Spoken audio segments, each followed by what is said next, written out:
अच्छा नाज़िर जी, इस राजनीति की उम्र कितनी है? मतलब जिस तरीके से डिवाइड एंड रूल वाली राजनीति पर हिंदुओं को बांट कर, मुस्लिमों को एक कर वो राजनीति में आना चाहते हैं, सत्ता के शिखर पर पहुंचना चाहते हैं, वो आखिर कितने दिन तक चल सकती है? अब इसके लिए थोड़ा सा इतिहास के पन्ने को खोलती हूँ, ज्यादा समय नहीं लूंगी, मैं एक ही मिनट में पूरा इतिहास आपके सामने जी। रखती हूँ। हम लोग गांधी जी को बहुत रिस्पेक्ट देते हैं और देना भी चाहिए, फादर ऑफ नेशन है और हमारे आदरणीय पूजनीय गांधी जी को हम बहुत मानते हैं। लेकिन इतिहास से पता चलता है कि वो बाल्टी और मग्गे से नहाने वाले नहीं थे, वो बाथ टब में नहाते थे। गांधी बापूजी को गरीब दिखाने के लिए बहुत पैसे खर्च किए जाते थे। उसके बाद फिर आते हैं राहुल गांधी जी के नाना अब्बू पर। उनके नाना अब्बू सिगार और सिगरेट के बड़े शौकीन हुआ करते थे। अगर किसी गांव ग्राम में, भारत के किसी गांव ग्राम में अगर सभा करने के लिए जाते थे और सिगरेट और सिगार उनका खत्म हो जाता था, तो उसी वक्त आर्मी का फाइटर जेट जाता था और उनका सिगार और सिगरेट विदेश मुल्कों से लेकर के आया जाता था। स्टाइल आइकॉन हुआ करते थे नेहरू साहब। और जिस हिसाब से, जितनी खूबसूरती से नेहरू साहब ने इस देश का प्रधानमंत्री बनने के लिए सरदार पटेल जी को उन्होंने पीछे ढकेला और गांधी जी को कन्विंस कर करके, इमोशनल ब्लैकमेल कर करके खुद अपने आप को चेयर पर बैठाया। जब उनके पैरेलल में जिन्ना खड़ा हुआ तो उन्होंने इस देश का विभाजन करना सही समझा और जिन्ना को एक इस्लामिक देश बना करके देना सही समझा। लियाकत के साथ बैठ करके, अबू कलाम आजाद के साथ बैठ करके अंग्रेजों के साथ ऐसे विभाजन किए जिसमें आज भी हिंदुओं को बहुत मरोड़ा गया है, बहुत निचोड़ा गया है। एक वक्त था जब लेबनान भी बुद्धिस्ट का देश हुआ करता था। एक वक्त था जो पाकिस्तान बना नेहरू और जिन्ना की स्ट्रैटेजी के हिसाब से, वो भी कभी सिखों का और हिंदुओं का देश हुआ करता था। और ऐसे कई देश हैं जो हिंदुओं के हुआ करते थे, उसको इस्लामिक बनाने का चरित्र में कहीं ना कहीं गांधी जी और नेहरू जी का बहुत पार्टिसिपेशन है। तो उसी तरीके से जिस हिसाब से कांग्रेस कन्वर्ट हो गई है मुस्लिम लीग में और जिस हिसाब से कांग्रेस के नेतृत्व में पीएफआई जैसा एक ऑर्गेनाइजेशन चल रहा है और वक्फ बोर्ड को और जितने भी मुस्लिम ऑर्गेनाइजेशन भारत में पल पुसा रहे हैं उसको समर्थन देता है कांग्रेस, आने वाले 10 साल में इस देश को भी विभाजन का दौर एक बार फिर से देखना पड़ेगा और हिंदुओं को कोई और नहीं, मुसलमान आराम से काटेगा। यही स्ट्रैटेजी है राहुल गांधी जी। मतलब आने वाला वक्त हिंदुस्तान के लिए एक और पार्टीशन लेकर आ सकता है, जिस तरीके से आपने कहा। और राहुल गांधी वैसा चाहते हैं मुझे एक या वो हो जाएगा ऑटोमेटिकली? देखिए, मैं नाजिया इलाही खान, बहुत सारे लोगों को मेरे अब्बा का नाम भी नहीं पता है, मेरी अम्मा का नाम भी नहीं पता है, लेकिन राहुल गांधी जी की पहचान जो है वो गांधी परिवार से है। उनकी अपनी खुद की कोई पहचान नहीं है। राहुल गांधी जी की अम्मा के शक्ल पे लिखा हुआ है कि उनको ऐसा लगता है कि मेरे ससुर के बाप की जागीर है ये भारत और मेरा बेटा प्रधानमंत्री कैसे नहीं बन सकता है।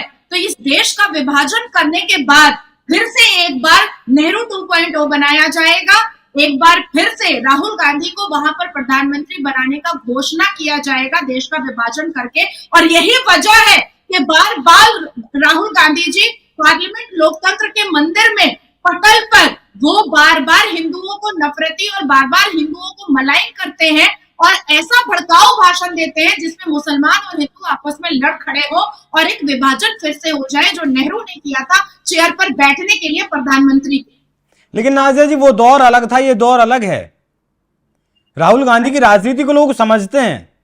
अच्छा, बहुत समझते हैं। तो फिर कितने एफआईआर हुए जब उन्होंने कहा कि इस्लाम में अभय मुद्रा होता है, सिर्फ मैंने पीआईएल किया है। तो फिर कितने एफआईआर हुए राहुल गांधी के ऊपर जब उन्होंने हिंदुओं को हिंसक और नफरती कहा? बताइए मुझे कुछ ऐसे एफआईआर के कुछ सैंपल्स दिखाइए, मुझे दिखाइए ना। शिव की बारात उन्होंने निकाला था, कितने एफआईआर हुए? मुझे लगता है कि इस देश में अगर थोड़ा बहुत भी, मैं मान लेती हूँ 5 लाख एफआईआर तो हुआ होगा, उसमें से 5 ही एफआईआर मुझे दिखा दीजिए ना, सिर्फ 5 दिखा दीजिए। जब उन्होंने शिव जी को कह दिया कि शिव की बारात में हम गए थे, नाचे थे। विभाजन की, नाज़िर मैं विभाजन की बात कर रहा था। विभाजन जो 47 में हुआ वो अब होना मुमकिन नहीं नजर आता। वही तो मैं आपको बता रही हूँ कि क्यों मुमकिन नहीं नजर आता है। आप मेरी बात को नहीं समझ पा रहे हैं क्या? क्यों मुमकिन नहीं नजर आ रहा है आपको? मुमकिन ही मुमकिन है क्योंकि हिंदू अपने आप में सोया हुआ है भाई। उनको वही चीज समझ में आ रहा है। मोदी जी ने बोल दिया, हमने ऐलान कर दिया 400 पार होगा, वोट डालने की जरूरत क्या है, 400 पार तो हो ही रहा है। जो सियालकोट में हुआ, हिंदू गए नहीं वोट डालने के लिए, मुसलमान सैलाब बन करके वहां पर वोट डाले, यही भारत के मुसलमानों ने वोट दिया, और सियालकोट पंजाब जो है वो पाकिस्तान में चला गया। जिन मुसलमानों ने पाकिस्तान बनाने के लिए वोट डाला, वो मुसलमान का आधा परिवार फिर से भारत में रह गया। क्यों रह गया? क्योंकि उसको फिर से इसको तोड़ना था और फिर से इसको इसमें से एक और हिस्सा इस्लामिक कंट्री का निकालना था। आप कैसे कह रहे हैं कि अब मुमकिन नहीं है? बताइए ना कितने हिंदू जागे हुए हैं, मुझे बताइए, आंकड़ा बता दीजिए कि कितने हिंदू जागे हुए हैं। रोज उनको अंधभक्त कहा जाता है, रोज हिंदुओं को गोबर भक्त कहा जाता है। कितने एफआईआर करते हैं, कितने एफआईआर करते हैं? कब कब गए सुप्रीम कोर्ट, कब कब पूछे कि भाई मुझे क्यों गालियां पड़ती हैं मेरे ही देश में, मैं कहां जाऊं, मुझे गोबर भक्त क्यों कहा जाता है, मुझे अंधभक्त क्यों कहा जाता है? कौन सा हिंदू आया, कौन सा न्यायपालिका में जाकर के उन लोगों ने प्रोटेस्ट दिखाया कि मुझे अगर कोई भी कहेगा उसको 24 घंटे के अंदर अरेस्ट किया जाए? ब्रिटेन में सुनिए, ब्रिटेन में 24 मस्जिदें तोड़ दी गई हैं। क्यों तोड़ी गई? क्योंकि वहां से हेटरेट स्पीच निकल रहा था, और जब इंक्वायरी बैठी तो पता चला कि वहां पर पाकिस्तानी उसको कैप्चर कर चुके थे 24 मस्जिदों को, और मस्जिद से वो कन्वर्शन करवा रहे थे, और मस्जिद के अंदर से वो इस्लाम की और तबलीग का वो नारा दे रहे थे, और ब्रिटेन के लोगों को ही मारने, काटने, रेप करने का साजिश बना रहे थे। जैसे ही ब्रिटेन की पुलिस को पता चला, जैसे ही वहां की जो डिप्टी प्राइम मिनिस्टर है उनको पता चला, उन्होंने सीधा मस्जिदों को तोड़वा दिया और सबको 24 साल के लिए सजाए मुशक्कत में जेल में डलवा दिया। अब बताइए क्या ऐसा भारत में हो रहा है? यहाँ तो कानून अगर आप कठोर बनाने के लिए चले जाएं तो आपको हिंदुओं के विरोध का सामना करना पड़ेगा। नहीं, अभी तो आपने प्रयागराज में देखा कि मदरसे के अंदर मौलवी साहब, इमाम साहब खुद जाली नोट छाप रहे थे। अभी तो देखा गया। हमेशा गाए बगाए हम लोग हेटरेट स्पीच सुनते हैं मौलवी मुल्लाओं से, लेकिन कोई उनके ऊपर कुछ भी नहीं होता है। बिल्कुल, मदनी साहब खुलकर बोलते हैं राहुल गांधी के बारे में कि हमने कांग्रेस पार्टी को वोट देकर इस बार बहुत समझदारी भरा फैसला लिया। तो नाज़र जी की बात को बहुत गंभीरता से विचार करने की जरूरत है कि हम आज भी हिंदू, इस देश का 100 करोड़ हिंदू जिसे कहा जाता है, वो आज भी नहीं जागा है, वो आज भी सोया हुआ है।